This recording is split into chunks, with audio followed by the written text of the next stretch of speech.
Might and Magic Book 2, Gates to Another World, is the second in the 10-part Might and Magic series.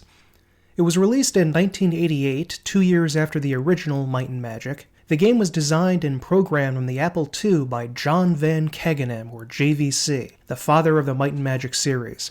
From the late 80s to the late 90s, the Might and Magic series was one of the best-known examples of CRPGs, computer role-playing games, along with the Gold Box AD&D games, which came out in the same year, Wizardry and Ultima. Might and Magic is better known for its later trilogy from 1998 to 2000, and its spin-off series Heroes of Might and Magic, which is still going on today. Might and Magic 2 holds a very special place in my own personal history of role-playing games because this is the first CRPG I ever played. Way back in the mid-90s, when I was about 9 years old, my mother purchased a CD with a collection of games on it. The collection was of older games from the late 80s to early 90s. My mother wanted it for a game called Goblins, a puzzle adventure game from 1991. She went off to play it, and I decided to look at the manual. The manual had sections for each of the games on the disc, and one of them was for Might and Magic 2. I was entranced immediately at the idea of creating a party of characters, including especially ninjas and barbarians. I studied that manual for over a week before I got a chance to play the game myself, and I spent almost all summer playing Might and Magic 2. This was the first time I had encountered the idea of party creation, buying items, classes, races, all of the sweet goodness of what a role-playing game is.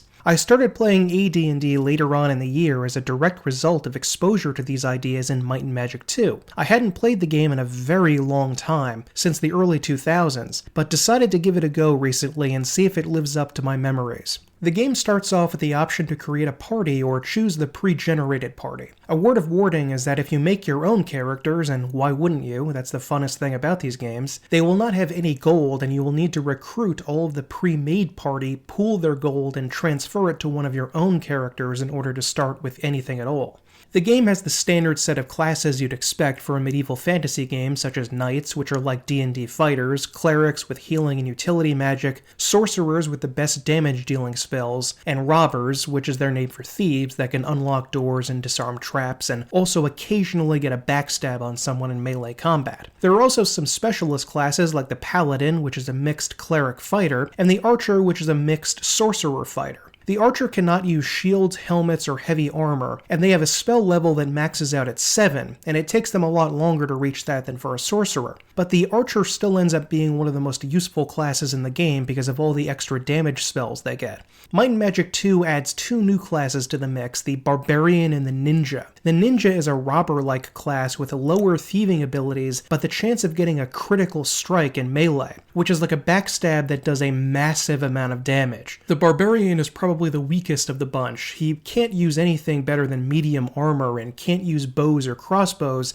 but he doesn't really gain anything in exchange for this. His hit point total is the highest as he rolls a d12 when he gets new hit points, but that doesn't really make that much of a difference and he can die just as easily as anybody. Maybe very early on he'll stay alive a bit longer than most because of his extra HP, but it's not really great. I just chose one for the role-playing ability of, having a barbarian in the party because I really like Conan. Once you have your party, you leave the inn and are greeted by a ghost that gives you some vague info about the plot. You won't really learn anything more about what's happening for quite a while, though. It's best to head out and just start killing some monsters. This was 1988, so the game is entirely keyboard-based. This was standard at the time, of course, but can be deeply frustrating when you've become accustomed to a mouse interface.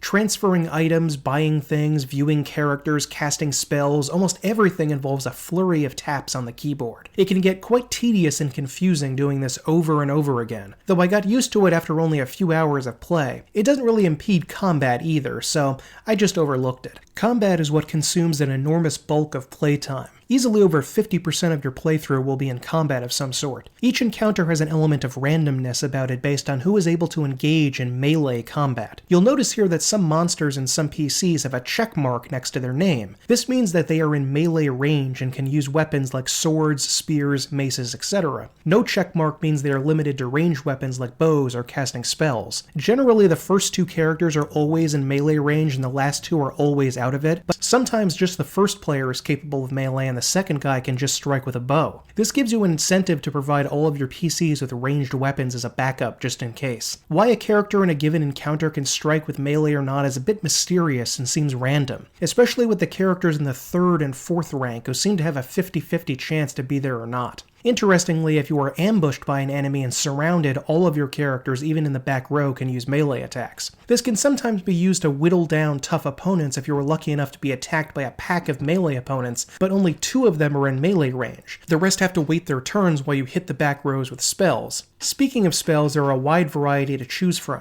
9 levels of clerical and sorcery spells, just like the 9 levels of D&D. You gain a new spell level every 2 character levels you gain. You have to be careful when choosing a spell because some, such as Fireball, only function against back row enemies who are not considered in melee range. Others only work outdoors or indoors. Like in early D&D, the wizards become the most overpowered later on, and their spells can devastate large numbers of enemies or do hundreds of points of damage to a single opponent. For both the Cleric and Sorcerer classes, some spells are learned when you level up, and some must be purchased from guilds in the towns, and some have to be discovered in the game world. Finding the spells is an engaging challenge, and when you eventually find them, you've powered up your characters tremendously. Unfortunately, the spell names are not listed on the screen in-game. If you want to cast a spell, you choose a spell level followed by the number of the spell you want to cast. Playing the game over a long period, you will memorize what spells correspond to which numbers, at least sometimes you will. I still had to keep a PDF file of the manual open at all times and frequently check back to it to make sure I was casting the right spell. Combat tends to be quick and straightforward without the punishing deadliness of the Wizardry series or the strategic battlefield of the Gold Box games. It most resembles the fighting in the Bard's Tale and Wasteland.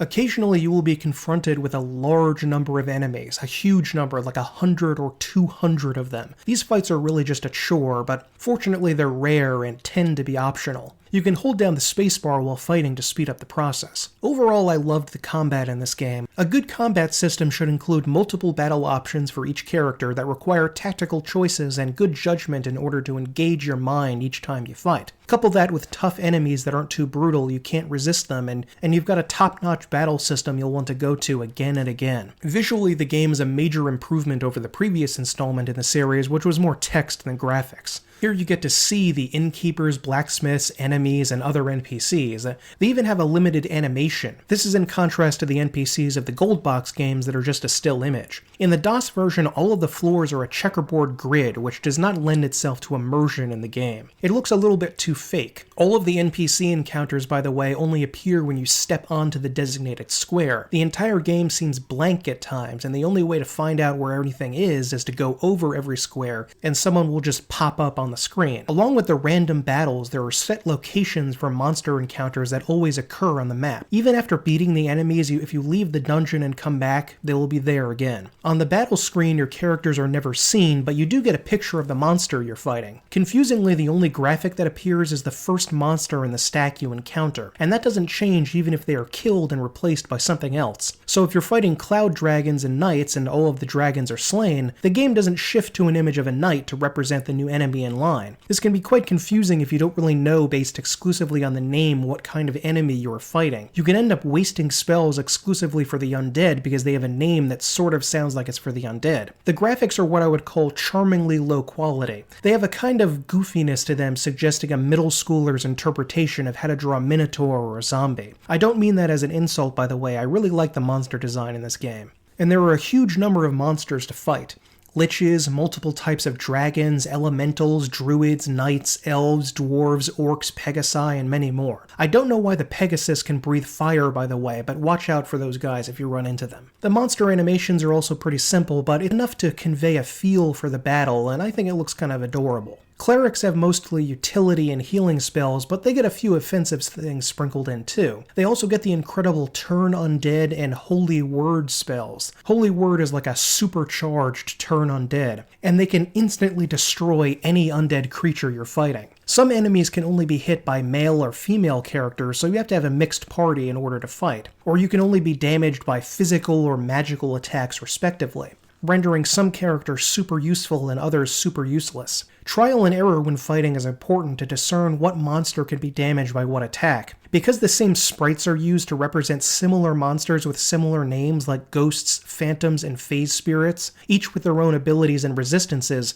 it can be difficult to tell what attack to use when. Enemies can have special abilities such as jugglers who can juggle the party. They're probably the most annoying enemies in the game, almost. They actually switch around the order that your characters are in, so a back row character like a wizard can suddenly be in the front, and a character like a knight who's only good in melee can be all the way in the back. The party starts out with 6 characters, but you can rescue NPCs in the game who go to the nearest tavern and await hiring. These NPCs were vital for beating the game because they add so much firepower to your team. They aren't free though. Every single time you rest, they have to be paid, and if you don't have the money, they leave. They start out costing almost nothing, but every level they gain, their price goes up. By the end of the game, each NPC costs around 50 grand. That's 100,000 gold a day for these two. Yikes. NPCs don't need to pay for training or for their healing or resurrection at the temple though, but still, you better be careful when you rest with these guys in your party once they cost 50 grand a piece or you'll be out of gold very quickly.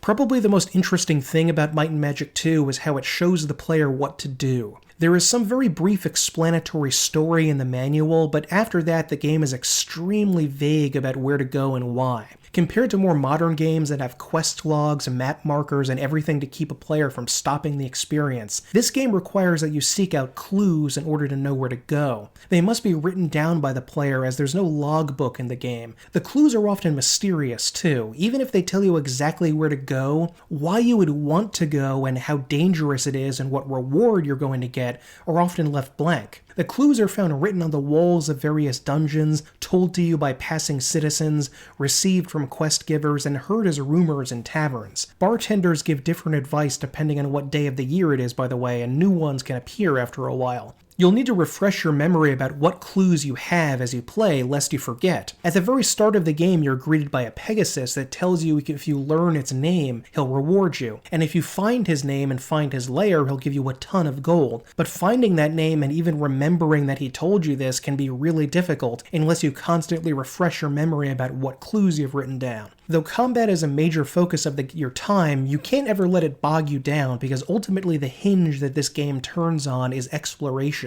The game starts out with the maps mostly black, and you have to slowly enter every single square to check if it has a clue, or an item, or a quest, or a crucial encounter, or something. Some spells can only be learned by finding trainers out in the world. One spell, Walk on Water, which allows you to explore rivers and oceans, is hidden away in a corner next to the starting town of Middlegate. If you didn't check every single section of the map, you would have missed it. Confusingly, NPCs only appear when you actually enter the square. Everything looks completely blank until then. Slowly revealing an entire map or dungeon square by square, systematically checking off everything was my favorite part of the game. There's something oddly satisfying about starting with total emptiness, not knowing anything about what's going on, and systematically, patiently going to every single part until everything is revealed and you know everything about every square. Accumulating multiple woolly suggestions along the way about where I should head next and why, it was refreshing to play a game like that instead of being led around by the nose like a pet from one set piece to another, like you would have to do in modern games. In order to fully explore the world, you need to get training and adventuring abilities. Forestry allows you to traverse dense woods, mountaineering lets you climb over mountains, and pathfinding allows you to find your way around the snowy tundra. 2 of your characters have to have these abilities in order to use them, and if they die along the way, you won't be able to travel across those regions. You might even get stuck behind an obstacle that is no longer passable because the characters with that skill have died. There are a number of other skills that increase your stats along the way, so balancing which skills you should have, as each character can only have 2, is a vital part of character creation. There's also a special shop in the starting town of Middlegate called the Brain Drain Shop that allows you to lose all of your skills, and you'll probably have to do this multiple times with multiple characters to get them to the right skills they need for the right area. The game has an auto-mapping feature if you buy the skill Cartographer in the starting town of Middlegate. It's handy and easy to follow, but does not mark the locations on the map. This is a major nuisance, forcing you to simply memorize where every single shop and NPC are in each town. It can be devastating in the overworld because it does not mark the locations of environmental hazards you can run across, such as lava flows, radiation zones, or volcanoes, all of which can maim or kill your characters. If you walk across it once, it should be listed on the darn map. Honestly, I wouldn't condemn anyone for going onto a website, which I'm going to link below, that has all of the maps completely listed with all of the things on them marked out. It may feel a little like cheating, but really after a point the game just becomes really tiresome when you have to remember where every little thing is on over a dozen maps and dungeons all over the place. You just can't remember where all of the enemies and items and danger spots and treasure chests are, and they really should be marked on there. There are a variety of utility spells to choose from, along with water walking. Flying transports you to any desired spot on an outdoor map. Teleportation, which is super useful in dungeons because you can avoid combat or trapped floors or get around having to find illusory walls. You can just teleport through to the next area. And town portal spells that allow you to instantly return back to the nearest town. Naturally, the game disables the usage of some of these spells in certain key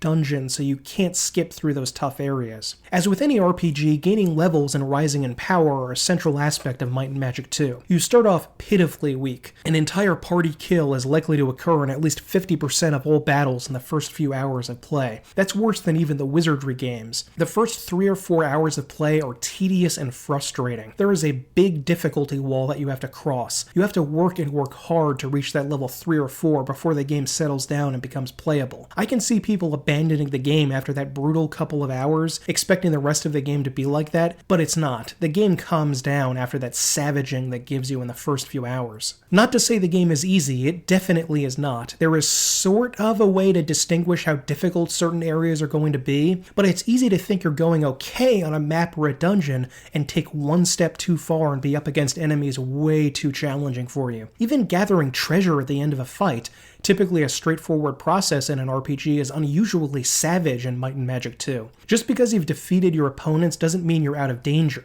After a fight, in order to get treasure, it doesn't automatically appear for pickup. You have to hit the search command, and most of the time you will find a chest with gold or items inside. The chests are almost uniformly trapped, and it's vital to have a character with a thievery skill try to disarm the trap, something that's not necessarily going to occur, especially if there's a lot of gold or really good items in there. If you don't, you might kill one or more of your party members with the trap, but you can't really just ignore it and leave because you'll need the magical items the monsters drop in order to survive. Especially early on in the game, this can be very frustrating, because you'll barely survive a brutal fight only to be killed by the treasure the enemies left behind. And you can't just go looking purely for experience because you need gold to level up at the trainer. You have to get that stuff. Expect to have your entire party wiped out by enemies over and over again. Quitting and reloading is a major part of playing this game. Be very careful, by the way, fighting these creatures called leprechauns. They can disintegrate all of the gold in your inventory. Hundreds of thousands of pieces gone in an instant. If I ever go up against them, I try to cast a spell to flee combat instantly. Speed is undoubtedly the most important statistic in the entire game for every character. There are some items in the game that increase your character's speed, and I always gave that to my wizard. It was vital to have him strike first before any enemy. Without that, I would have died. The battle often goes to whoever lands the first strike. All of the towns can be reached directly from the start of the game through teleporter services that charge a modest fee. So you can go straight to endgame towns right away. In some of these towns are 2 vitally important items available at the blacksmith: skill potions and max HP potions. The max level a character can reach is 255. Doing this the normal way will take the better part of your life spent grinding out levels, but using a skill potion will artificially raise your level, and thus your damage, number of attacks, and resistances to magic. The potions are quite cheap and can be used over and over and over again to get all the way up to level 255 if you want. The temporary levels go away the next time you rest, but they also make you capable of defeating ultra-powerful enemies far beyond your abilities, and thus receiving huge amounts of XP you wouldn't normally be able to obtain. Without these potions, I would not have been able to beat the game. It would have just taken so frustratingly long to level up the normal way I would have given up. Presumably JVC, that's John Van Kagenem, recognized this and put the skill potions in the game to speed things up for impatient players like myself. Might and Magic 2 is the first game in the series to include promotion quests for character classes. Each class has a special task they must perform, such as killing a mighty warrior chieftain for the barbarian, or restoring a holy spirit to its tomb for the cleric. The promotion quests have to be performed alone, strangely enough. If the rest of your party is there, you can't do the quest. Well, actually, you are allowed to bring a robber character along with you, so 2 people can go. This can be a seriously difficult process, as just traveling out to the quest spot with 2 people is kind of arduous, and you can easily get killed if you're not prepared. Well, technically you can bring along any NPCs of that class, so you could really have a full party if you've acquired extra NPCs for that class, but that doesn't necessarily mean they'll have good equipment or high enough levels to survive, so really I just went out with 1 character and 1 robber. Downing skill potions over and over again made each battle winnable. I also used the Max HP potion, which, as its name suggests, raises your maximum hit points. These potions can also be used over and over again to get thousands of hit points. Remember though, it just increases the maximum, it does not heal you as you use them. You still need healing spells in order to fill out those hit points you've gained. Like the skill potions, you lose all the temporary hit points the next time you rest. Without these max HP potions, I would not have been able to survive some of the tougher battles in this game. Resting is not something you can do infinitely because you have a food supply. When you run out, you have to return to a pub in town and stock up. It's not exactly the most deep system of food management in any game, but I like the idea of having some sort of adventuring quality. You can't stay out forever without finding food. You do, however, get a create food, like the create food and drink spell in D&D at some point, so you won't really have to worry about that once you reach maybe the midway through the game. Resting also provokes a random encounter battle as well, so you still have to be careful even if you have food. Completing the promotion quests and winning the hardest battles in all 3 gladiatorial arenas will allow you to visit the Queen of Kron and receive the main quest. You have to gather components of a time machine and go backwards in time to the moment the King of Kron died fighting a dragon. After the time machine is found in one of the castles, you need to travel to the 4 elemental planes and gather the talons of air, earth, fire, and water. The elementals are not playing around here and crush an unprepared party with hundreds of points of damage apiece. Only the most devastating spells and a lot of luck will keep you alive, and you have to fight multiple battles here in order to get to the talons you need. All of the elemental plane talons are located in past centuries.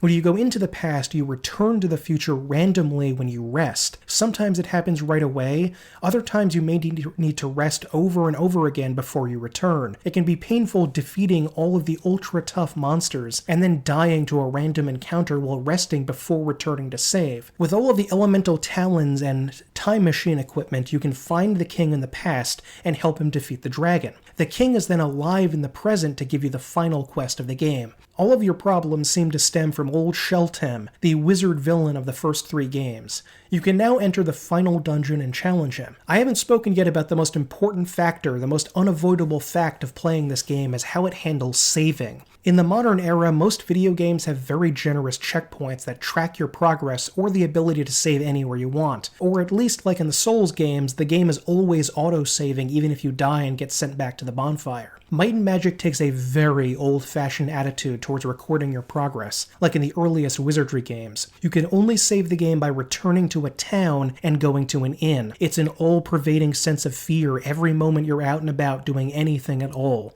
Is everything I'm going to do going to be thrown away? Even if I've won 50 battles in a row and got the best gear in the game, will I just get eaten by a dragon on the way back to the inn? I'll say this though, it does add a dash of spice to the game knowing that every trip back to town is a gamble. Some people have a kind of masochistic enjoyment about this. You never really know if you're going to make it back or if anything's worth it. Fortunately, you get a number of spells to counterbalance this that can instantly teleport you back to town if you want to save important progress like a great item or something. If you do that in the middle of a dungeon, however, everything resets, forcing you to do it again, so use it wisely. These types of town portal spells also can't be used in every dungeon either. Also, if your wizard died in the process and you can't resurrect him, you're stuck. You can't use that spell. Unfortunately, the end of the game is just as savage as the beginning. The last few hours are something of a slog against hordes of very tough enemies, all of which can be meaningless because of the lack of saving. You have to fight 14 battles in a row in the final dungeon. The first 5, 6, 7, or 8 can go great, but you might have your entire party wiped out in the first round of the 10th or 11th or 12th battle, making everything you've done up to that point seem fruitless. The teleportation spells don't work on this level either. You have to engage in these fights. Fortunately, there are a number of ways to game the game in order to strengthen your characters appropriately to survive. One is a dungeon called the Dragon's Domain. It's filled with really tough fights and excellent loot, but the best part is an enemy called the Ancient Dragon. If you can defeat him, and he's one of the hardest enemies in the game with 5,000 hit points and an attack that can easily hit for over 500 damage a pop, you get 10 million gold pieces, 1,000 gems, and access to a special shrine that grants every character in your party an extra 1,000 permanent hit points. That was absolutely necessary for me to beat the final dungeon, especially for my squishy sorcerer-type characters to last until the end. Without those extra hit points, I would not have made it.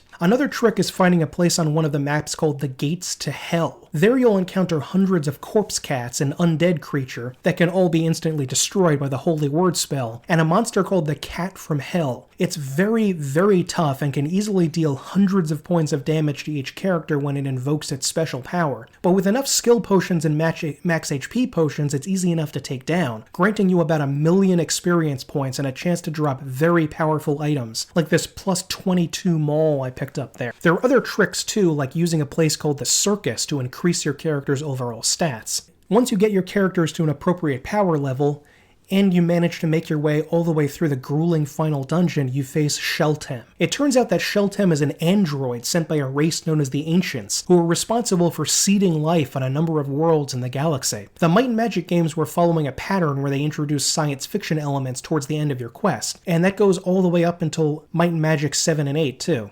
Might and Magic 2 actually includes plenty of hints about science fiction stuff throughout, such as picking up ray guns and phasers. A crucial part of the story, as I mentioned, involves Time Machine. There's even a super tough enemy called a Time Lord. After the gauntlet of monsters, Sheltem is pretty easy to defeat. It's kind of pathetic, actually. The real surprise, though, comes just after defeating Sheltem. You enter the final room of the game and discover an elaborate computer system. The game gives you a paragraph and a code word, and you have to decipher the code with the key provided. You are given a 20-minute time limit to do this, and if you don't succeed, the planet is blown up. This is quite a unique and bizarre way to end an RPG game. I don't necessarily like it because I'm terrible with ciphers, but it's certainly memorable. I just wish I could have had a more memorable boss fight than have this weird puzzle ending. When you decode the message, which is a preamble to the Constitution for some reason, the game is over. You get millions of experience points and a reminder to look out for Might and Magic 3. Tragically, you cannot import your characters from 2 to 3. That's really a shame and makes completing this game much less fun. I understand you wouldn't be able to retain all of your levels and equipment, but it would be nice to import your characters with a few decent items, and maybe a 4 or 5 level boost just to give you incentive to reach the end of this game. Might and Magic 2 is a cheerfully goofy game at times with plenty of humorous moments. Fanciful Feldakarb's fountain flows full as fluttering fairies flock fastidiously. Flick a farthing?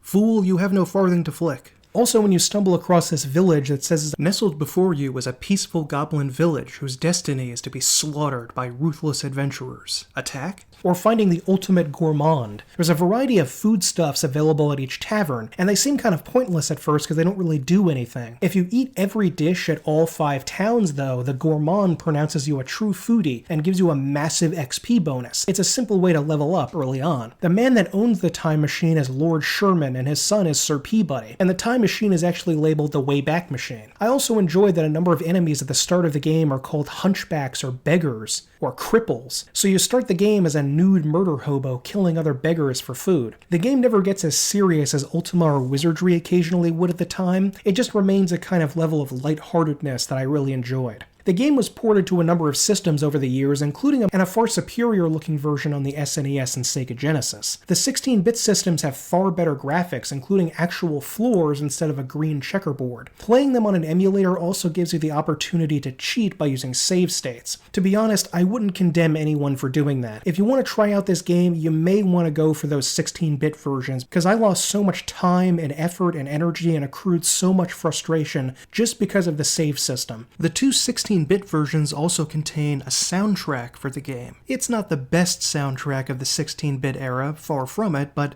at least it's music of some kind, unlike the DOS version, which just has an opening fanfare and little beeps and boops. In fact, it sounds so jarring I actually opened this video with the SNES soundtrack rather than the DOS one, because it's not so great.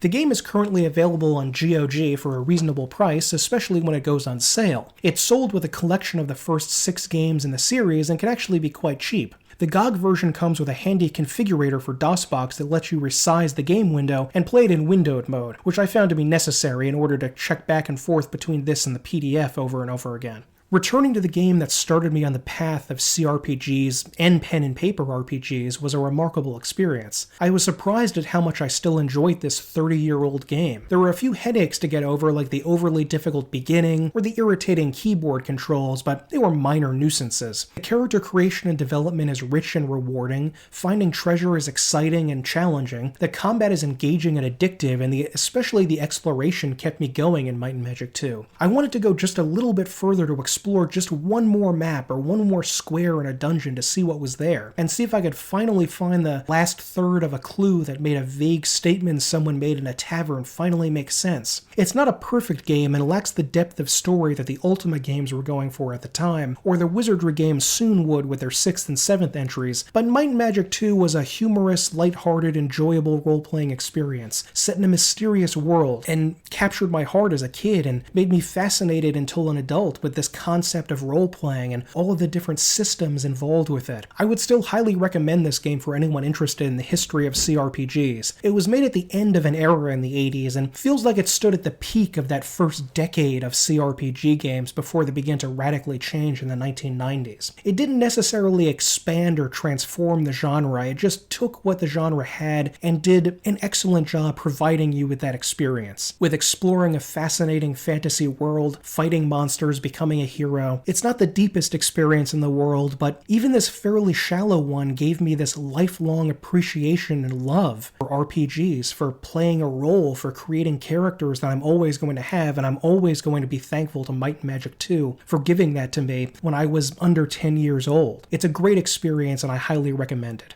So thank you very much for listening to this ramble about Might and Magic 2, a 30-year-old RPG game. I'm going to leave a link here to a couple of other reviews I've done of RPG games, Wizardry 7 and 8, so make sure to check those out if you like this video. Make sure to tell me in the comments if you've had any experience with Might and Magic 2 or the Might and Magic games in general, and if you've ever been interested in checking this game out, because like I said, I think it's a great game, and please subscribe to my channel if you want more videos about me talking about older RPG games. My name is Michael, and thank you very much and have a good night. Though eternity lies before thee, thy work in the land of the living is not done. And watch more videos.